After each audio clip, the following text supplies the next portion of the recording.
semua TPS itu maksimum tuh 300 suara. Kok ada laporan seolah-olah eselon yang mendapatkan 800, 700. Ini gila udah. Ini pemilu gila ini. Ya kan? Nah, kita kan berpihak kepada rakyat. Kita nggak mau rakyat dibohongin seperti itu. Salah satu pengelompokan yang kami sudah temukan sebagai bentuk kecurangannya. Kami sebut di situ sebagai penggelembungan suara melalui sistem IT KPU. Ini penggelembungan suara ini dilakukan secara masif. Tadi sampel itu hanya di beberapa tempat yang di ini kan. Sedangkan kami sudah memverifikasi ribuan laporan TPS yang kita cek langsung C1-nya yang menurut versi kita. Kita lanjutkan dua arah, siapa curang, siapa diuntungkan. Mbak Titi, kalau tadi pernyataannya Pak Oso, ini pemilu gila, ini versinya Pak Oso katanya. Tapi kan faktanya gini, semuanya teriak curang, nggak cuma 1 sama 3, 2 pun teriak curang. Jadi sebetulnya ada nggak sih kecurangan itu dan siapa yang curang? Saya ingin merespon dulu soal sistem IT ya. Jadi pertama, sampai hari ini penghitungan dan rekapitulasi suara kita itu masih berbasis manual dan berjenjang. Jadi sekarang ini posisi sedang di kecamatan. Di TPS itu ada yang namanya C-hasil. C-hasil itu 3 lembar, yang plano tadi tuh. Itu 3-3-nya difoto oleh petugas KPPS. Makanya persyaratan petugas KPPS itu harus ada 1 yang pegang Android. Setelah difoto, dia dikirim via aplikasi yang namanya Sirekap. Nah di Sirekap ini, data-data yang ada di foto itu lalu dibaca.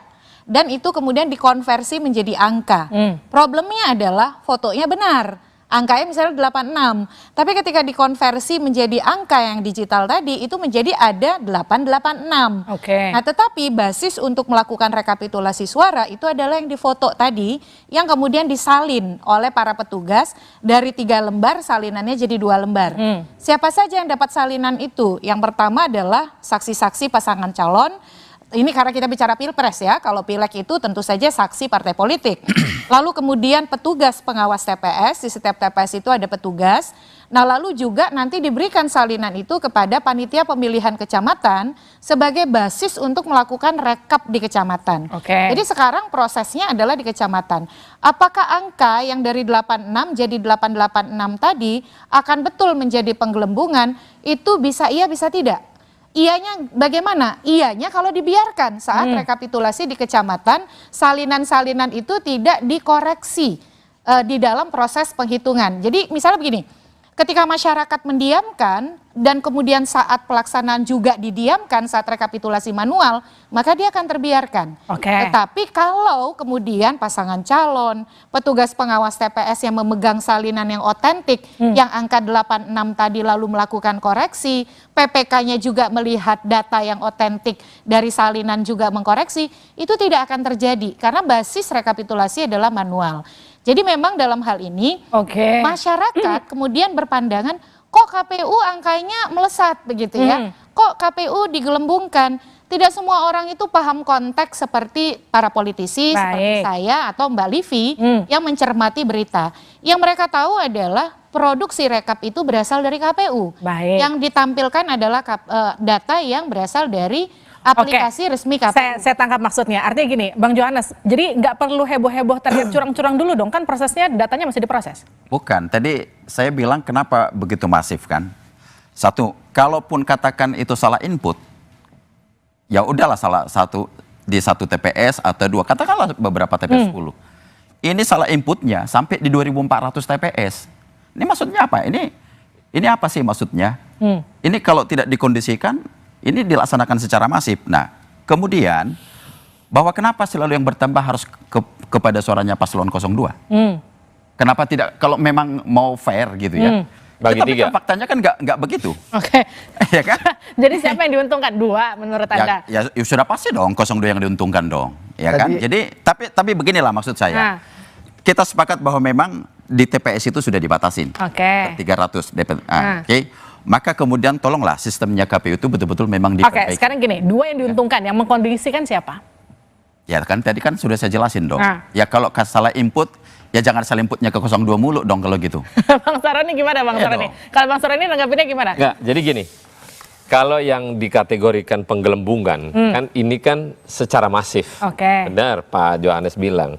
Tapi kalau kita berhadapan dengan sistem, siapapun pasti kalah dengan sistem. Tapi bagaimana kita mengaudit apa yang menjadi kesalahan sistem tersebut? Nah, dari sinilah nanti secara manual dari Sabang sampai Merauke butuh waktu yang signifikan kalau hari ini per kecamatan dihitung. Oke. Sekarang misalnya di Jakarta.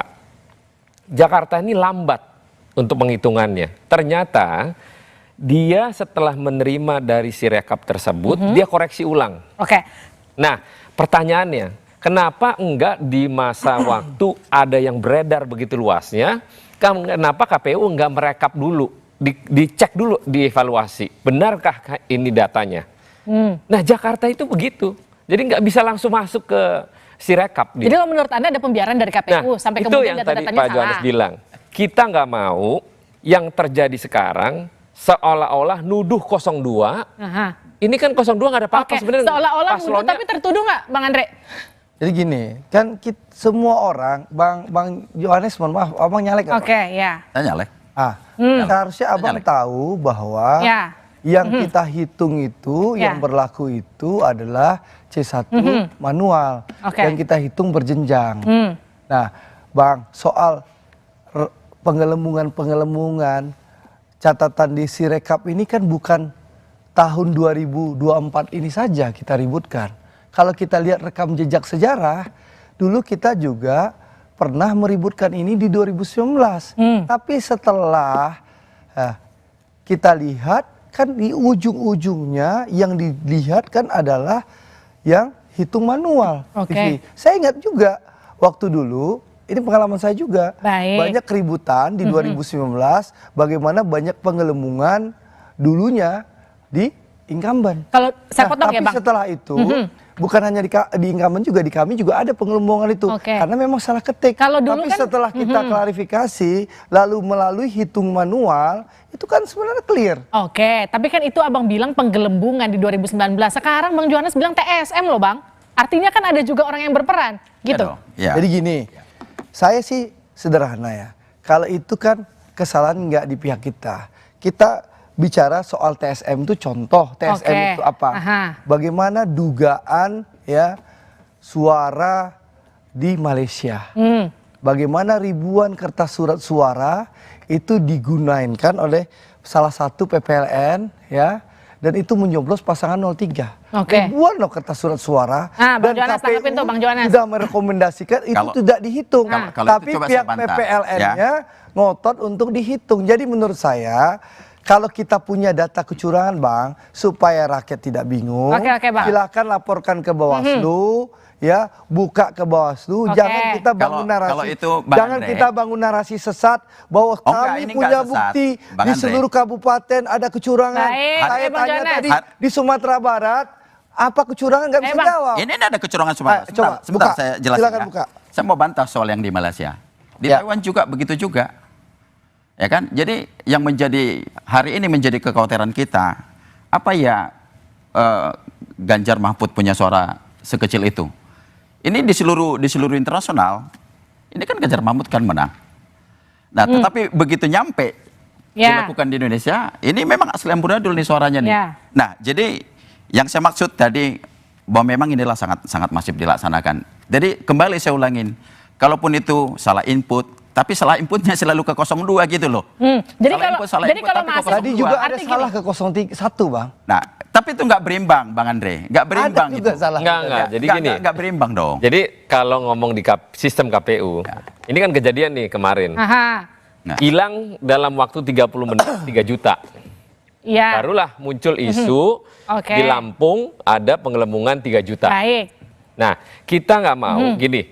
Dalam suasana ini pasti keramaian. Kenapa sih kok yang besar penggelembungan itu yang Pak Johannes bilang ke 02. Nah, sekarang bagaimana 02 Baik. menyikapi situasional ini agar ini dibuka secara audit untuk dilakukan secara manual Oke. dari Sabang sampai Merauke Bang, di TPS. saya potong. Kalau tadi Bang Johannes bilang itu ada kecurangan TSM, artinya dari hulu ke hilir. Kalau 01 juga merasa ada kecurangan secara TSM Gini, atau kalau gimana? kita Atau cuma tidak- penggelembungan doang? Tidak Nanti bicara dijawabnya pada usai jeda ya Bang. sampai Di Dora.